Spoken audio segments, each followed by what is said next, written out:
ने अहिंसा को एक ही अच्छा धर्म कहा है। इंसान से जाने अनजाने में बहुत सारे पाप हो जाते हैं।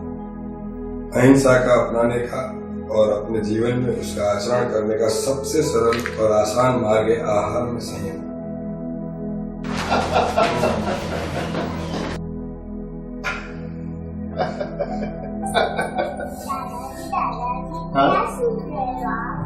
अरे बेटा, मैं अहिंसा और आहार के बारे में सुन रहा हूँ। आहार में कैसे संयम रखा जाए वो भी सुन रहा हूँ। ये जानने से क्या होता है दादाजी? बेटा, हम जो खाना खाते हैं ना, उस खाने की सबसे ज्यादा असर हमारे शरीर पर होती है। इसलिए हम जब भी खाएं तब सोच समझ कर खाना चाहिए, समझे? तो दादाजी, हाँ, हमें क्या खाना और क्या नहीं खाना चाहिए, ये जरा विस्तार से बताइए। देखो बच्चों, हमारे जैन धर्म में मदिरापान और मांसाहार, इन दोनों को महापाप कहा गया है। और ये महापाप मनुष्य को सभी तरह से नुकसान करते हैं। वो कैसे दादाजी? देखो बेटा, प्राणी को मारकर खाना मांसाहार है। अब आप भी सोचो, अगर कोई हमें मारे तो हमें कितना दुख होता है ना? तो उसी तरह प्राणी को मारेंगे तो उनको भी दुख होगा, है ना? इसलिए प्राणी को मारकर खाना मांसाहार है। और हमारे जैन धर्म में अहिंसा को सबसे बड़ा धर्म कहा गया है। और अब तो विज्ञान में भी प्रूव हो चुका है कि हम अगर बड़े जीव को मारकर खाएंगे तो उसके शरीर के अंदर रहे बैक्टीरियाज और उनके शरीर में रहे रोग अपने शरीर के अंदर घर कर जाते हैं। और अहिंसा को जैन धर्म में सबसे बड़ा धर्म कहा गया है। इसलिए मांसाहार जैन धर्म में महापाप है। वैसे तो अंडे भी मांसाहार है, मगर जैन धर्म ने उसे सही नहीं माना है। वो क्यों दादाजी? और दादाजी, मेरा दोस्त सूरज तो कहता था कि अंडे खाने से सेहत बढ़ती है, और वो तो नॉनवेज में नहीं आता। देखो बेटा, सबसे पहली बात तो ये समझ लो कि अंडे वेजिटेरियन नहीं है। मुर्गी अंडा देती है और मुर्गी एक सजीव जीव है। और अंडे के अंदर भी एक जीव होता है, तभी तो अंडे से बच्चा पैदा होता है ना। अगर मान लो हमने ये अंडा खा लिया तो क्या होगा? अंदर का बच्चा मर जाएगा। हम जीव हत्या कर रहे हैं। इसलिए देखो, हम तो वैसे मांसाहारी है ही नहीं, लेकिन जो लोग ये खाते हैं उनको समझाना चाहिए और उनको ये त्याग करवाना चाहिए। और हमारा पेट कत्लस्थान तो है नहीं कि हम पशु को मारकर खा जाए, है ना? तो बच्चों, ये बात मैंने की मांसाहार की। अब जैन धर्म के अनुसार दूसरा महापाप है शराब। शराब पीने से क्या होता है? आदमी को नशा चढ़ जाता है। शराब मनुष्य का जीवन तहस नहस कर देता है। मैं जो कह रहा हूं समझ में आ रहा है ना? हाँ, पर दादाजी, ऐसे और भी तो कई चीजें होंगी ना जो खा नहीं सकते, है ना? ऐसी बहुत सारी चीजें हैं जो हमें नहीं खानी चाहिए, लेकिन इसके बारे में बताएगी आपकी दादी। चलो चलो चलो चलो चलो चलो। दादी दादी, ये लो। क्या हुआ बच्चों? बताओ। दादी, दादाजी हमें आहार के बारे में बता रहे थे कि कौन सी चीज खानी चाहिए और कौन सी चीज नहीं खानी चाहिए। दादी, आप भी हमें कुछ बताइए ना। हाँ, बताइए इन बच्चों को कि क्या खाना चाहिए और क्या नहीं खाना चाहिए। तब तक मैं बाजार जाके आता हूँ। मैं बता देती हूँ। हमारे जैन धर्म के अनुसार 22 चीजें अभक्ष्य मानी जाती हैं जो हमें नहीं खानी चाहिए। दादी माँ, ये अभक्ष्य क्या होता है? अभक्ष्य मतलब जो चीज हम खा नहीं सकते या हमारे धर्म में जिस चीज को खाने के लिए मना किया गया है उसे अभक्ष्य कहा गया है। अभक्ष्य का मतलब होता है जिस चीज का हम भक्षण नहीं कर सकते, उसे अभक्ष्य कहा गया है। ऐसे 22 अभक्ष्य में रात्रि भोजन, महाविगय, बहुबीज, बर्फ, आइसक्रीम, कंदमूल जैसी चीजें आती है। अगर आप सबको अच्छे इंसान बनना है तो ये सारी चीजें नहीं खानी चाहिए। वो क्यों दादी? क्योंकि बेटा ऐसे खाने में असंख्य जीवों की हिंसा होती है। वैसे तो कुछ भी खाने से हिंसा होती है, पर जिसमें असंख्य जीवों की हिंसा होती है वैसा खाना नहीं खाना चाहिए। लेकिन दादी जी ये कंदमूल क्या होता है? बेटा कंदमूल जो है आलू, लहसुन, प्याज, गाजर, डाबर, मशरूम, मूली, अदरक, ये सारी चीजें कंदमूल में गिनी जाती है। और आपको अच्छे इंसान बनना है तो ये सारी चीजें नहीं खानी चाहिए। कंदमूल हम क्यों नहीं खा सकते? बेटा ऐसी चीजें जो जमीन के अंदर उगती है उसे कंदमूल कहते हैं, जिसमें अनंत जीव होते हैं, यानी उनका शरीर एक होता है लेकिन उसमें अनेकों जीव होते हैं। और ऐसी चीजों को हम काट के सब्जी बनाते हैं, तब अनंत जीवों की हत्या का पाप हमें लगता है। भला और भी हमारे पास खाने की चीजें हैं, फिर ऐसी चीजें जिसमें अनंत जीवों की हत्या का पाप लगता हो, क्या ऐसी चीजें हम छोड़ नहीं सकते? और वैसे भी विज्ञान शास्त्र, मानव शास्त्र आज तो मान चुका है कि ऐसे पदार्थ लेने से इंसान में तामस वृत्ति पैदा होती है, जिससे इंसान जल्दी से गुस्सा हो जाता है, नकारात्मक विचार आते हैं, नेगेटिव असर होती है और हमारा मन जो है वो चंचल होता है। और ऐसे आहार खाने से कोमलता, करुणा, दया की भावना, ये सारे भाव जो है वो सूख जाते हैं और हमारे मानसिक और शारीरिक रूप से हमें नुकसान होता है। इसीलिए ऐसे खाने पीने की चीजों से हमें दूर रहना चाहिए। और बच्चों, जीभ के स्वाद के लिए, पल दो पल के मजे के लिए इतने सारे असंख्य जीवों की हत्या करना बिल्कुल अच्छी बात नहीं है। हाँ दादी, अच्छा हुआ आपने हमें ये सब बता दिया। आ गया बच्चों। लेकिन आप लोग अभी यही हो, बातें खत्म नहीं हुई क्या तुम्हारी? बहुत सवाल करते हैं। क्या ढूंढ रहे हो बेटा? दादाजी अब च्यवनप्राश नहीं लाए? नहीं लाया, क्योंकि च्यवनप्राश के अंदर शहद आता है और हमारे जैन धर्म के 4 महाविगय में वो आता है, इसलिए हमें शहद नहीं खाना चाहिए। पर शहद क्यों नहीं दादाजी? टीवी में तो बताया जाता है कि च्यवनप्राश से ताकत मिलती है। देखो, टीवी में जो कुछ भी बताया जाता है ना, वो सब सही नहीं होता है। तुम्हें पता है शहद कैसे बनता है? तुम्हारे दादाजी तुम्हें बताएंगे। आप इन्हें शहद के बारे में बताइए, मैं चली रसोई। ठीक है भाई। हाँ तो बच्चों, कुछ लोग शहद के पूड़े के नीचे आग लगाते हैं और जैसे आग लगती है सारी मधुमक्खियां वहां से भाग जाती है और हजारों मधुमक्खियां तो वहीं मर जाती है।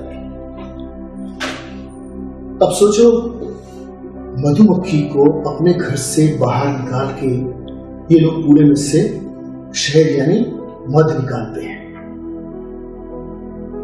अब ये बताओ मुझे, हजारों लाखों मधुमक्खियों की जीभ का लार से ये जो मध बना है, वो खाने से अपने को फायदा क्या? हाँ, लगता है इस बात की गहनता को आप समझ नहीं पाए।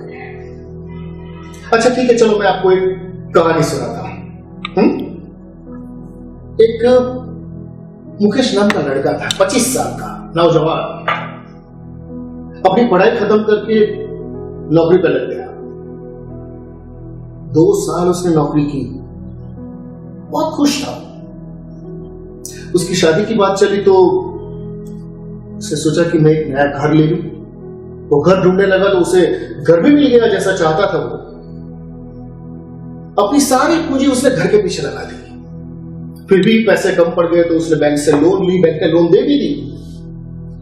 अब वो बंदा अपने घर में आके रहने लगा, बहुत खुशखुशाल था, शादी के बारे में सोच रहा था, सपने देख रहा था।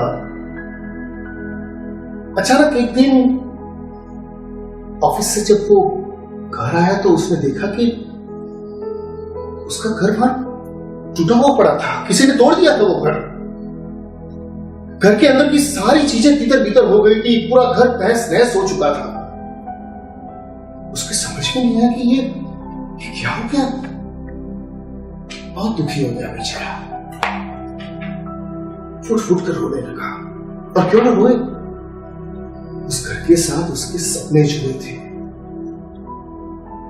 मन ही मन बहुत दुखी हो गया।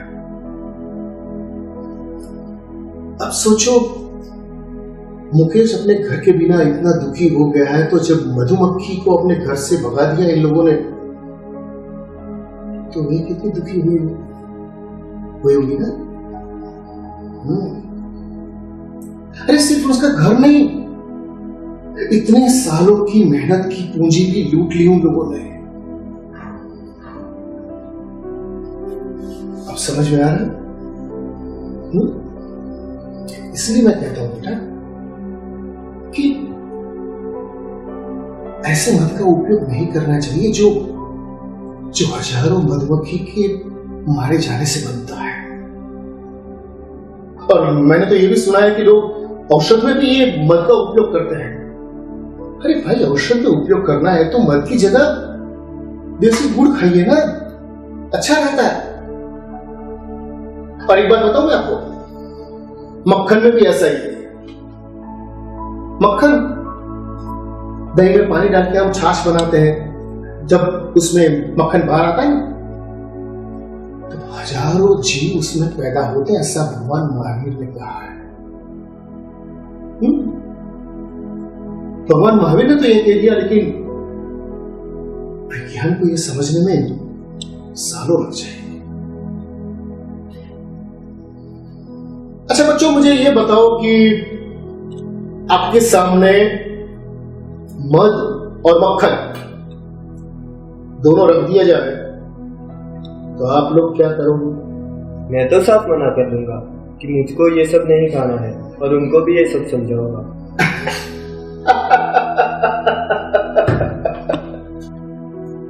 अच्छा बच्चों, मुझे ये बताओ कि आप में से रात को भोजन कौन कौन करता है? हाँ? पर दादाजी, हाँ? रात को भोजन क्यों नहीं करना चाहिए?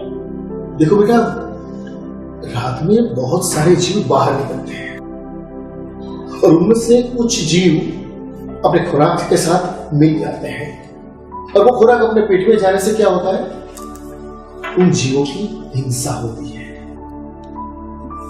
कुछ जीव अपने पेट में चले जाने के कारण नए नए रोग उत्पन्न होते हैं। भगवान महावीर ने केवल ज्ञान में इतना कहा है कि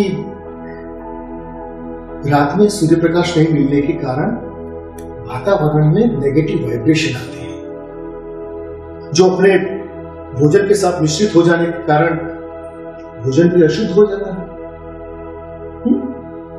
इसीलिए हमें रात्रि भोजन नहीं करना चाहिए। रात के समय खाना खाने से शारीरिक रूप से बहुत असर होती है। रात का खाना पच नहीं पाता है, झाड़े, एसिडिटी जैसे रोग होने की संभावना रहती है। और हाँ, रात को खाना खाने से पेट में बराबर पचता नहीं है अनाज, और लंबे समय पर अपने को नुकसान करता है ना? इसलिए भगवान ने भी कहा है कि रात्रि भोजन करने से मन में विकार और वासना उत्पन्न होती है। इसलिए समझदार लोगों को हमेशा रात्रि भोजन का त्याग करना चाहिए। और हाँ, अगर नहीं कर सकते हो तो कोई बात नहीं, लेकिन पर्व तिथि पर तो रात्रि भोजन से दूर ही रहना चाहिए, समझे? दादाजी, पर्व तिथि क्या होती है? बेटा, पर्व तिथि को पवित्र दिन माना जाता है। हम धर्म तो रोज करते हैं, लेकिन जो लोग धर्म नहीं करते हैं रोज, उनको पर्व तिथि के धर्म करना ही चाहिए। सुद की पंचमी, अष्टमी और चौदश, और वद की अष्टमी और चौदश, ये 5 मुख्य पर्व तिथि है। और इन दिनों पे हमें धर्म करना चाहिए, पाप नहीं। हमारे पंचांग यानी भारतीय कैलेंडर के अनुसार पंचमी, अष्टमी और चौदश को जैन धर्म के अनुसार पर्व तिथि कहा जाता है। उसके सिवा संवत्सरी, आंबियल की ओड़ी, इनके दौरान हमें हरी सब्जी नहीं खानी चाहिए और पानी उबाल के पीना चाहिए। देखो, सब्जी और फल खाना हमें बहुत अच्छा लगता है, पसंद आता है, खाने में मजा आता है ना। भगवान कहते हैं कि आसक्ति महापाप है। हाँ, शरीर को स्वस्थ रखने के लिए खाना जरूरी है, लेकिन खाने के लिए आसक्त होना या तो पसंद आए वही खाना एक पाप रूप है। और पर्व तिथि के दरमियान तो ये सब कुछ नहीं खाना चाहिए। और ये सब बातें तो वैज्ञानिक तौर से सिद्ध हो चुकी है। भगवान महावीर ने पंचमी, अष्टमी और चौदश को ये सब नहीं खाने का उपदेश दिया है। हाँ, क्योंकि इन दिनों चंद्र, पृथ्वी और शरीर ये तीनों सीधी रेखा में आ जाते हैं। और ये तीनों सीधी रेखा में आने से क्या होता है पता है? समुद्र का पानी और मनुष्य के शरीर के पानी में बहुत ज्यादा फेरफार होता है। मनुष्य के शरीर में पानी का तत्व बढ़ता है, अग्नि का तत्व मंद होता है, वायु का तत्व बढ़ता है और दिमाग में चढ़ने से सर्दी, साइनस, एलर्जी वगैरह होने की पूरी संभावना रहती है। सब्जी और फल में 90% पानी होता है। अगर इन दिनों दरमियान हम ये सब चीजों से दूर रहे ना, तो पानी के तत्व को हम काबू में कर सकते हैं। पर दादाजी, ये जो हमारे सामने गर्म पानी का मटका रखा है वो क्यों? मुझे समझ नहीं आता कि हम सीधे पानी क्यों नहीं पी सकते। बच्चों, आप जो पानी पीते हो पता है उसमें असंख्य जीव होते हैं। हाँ, पानी के एक बूंद के अंदर असंख्य जीव जन्म लेते हैं और मरते भी हैं। अगर हमने ऐसे ही पानी पी लिया तो उसके अंदर जो जीव बचे हैं वो अपने पेट में चले जाएंगे और उनका नाश हो जाएगा। तो पाप किसको लगेगा? हमको ना। हाँ, अगर हम पानी उबाल के पीते हैं तो जीव एक बार नष्ट होते हैं, लेकिन बाद में 9-10 घंटे तक नए जीव उत्पन्न नहीं होते और वो पानी हम इस्तेमाल कर सकते हैं। हाँ, अगर बिना उबाला पानी, कच्चा पानी जिसे कहते हैं, वो अगर हम पिए तो शरीर में विकृति पैदा होती है। और अगर बैक्टीरिया वाला पानी हो तो रोग भी उत्पन्न होता है शरीर। इसलिए मैं कहता हूं कि पानी उबाल के पीना चाहिए। भगवान महावीर ने भी यही उपदेश दिया है कि हमेशा पानी उबाल के पियो। दादाजी, हम वो पानी फ्रिज में उबाल कर रख दे तो? अरे नहीं बेटा, ऐसा नहीं करते। अगर उबाला हुआ पानी आप फ्रिज में रखोगे तो फिर से कच्चा हो जाएगा। मैं तो कहता हूँ फ्रिज में रखी हुई कोई भी चीज न खानी चाहिए न पीनी चाहिए। क्यों दादाजी? अरे क्यों क्या? फ्रिज के अंदर की ठंडक फ्रिज में हुई रखी चीजों को स्पर्शती है और वो चीजें खाने लायक नहीं रहती।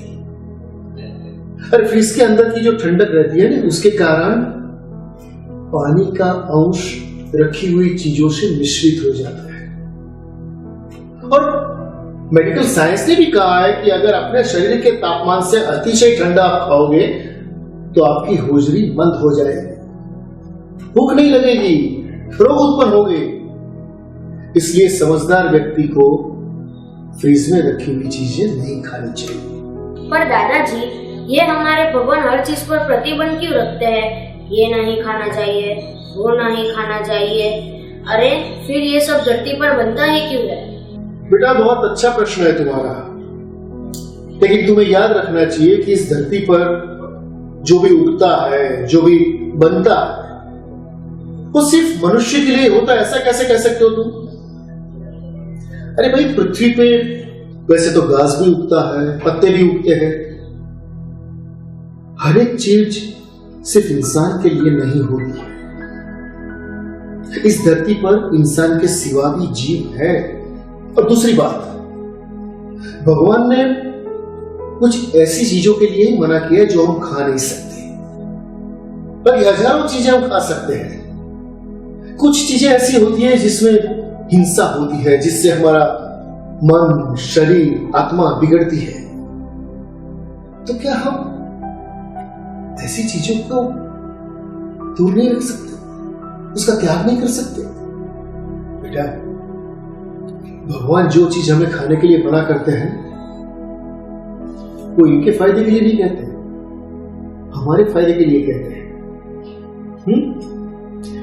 हमारी शारीरिक, मानसिक, आत्मिक उन्नति की चिंता से ये सब वो हमें कहते हैं। ठीक है, अब से मैं जरूर भगवान का कहा मानूंगा। ऐसा कोई समझाने वाला मिले तो मैं सब कुछ करने को तैयार हूँ। चलो बच्चों, सब लोग हाथ मुंह धो लो, मैं आप सबके लिए गरम गरम नाश्ता बनाने जाती हूँ। हाँ, चलो।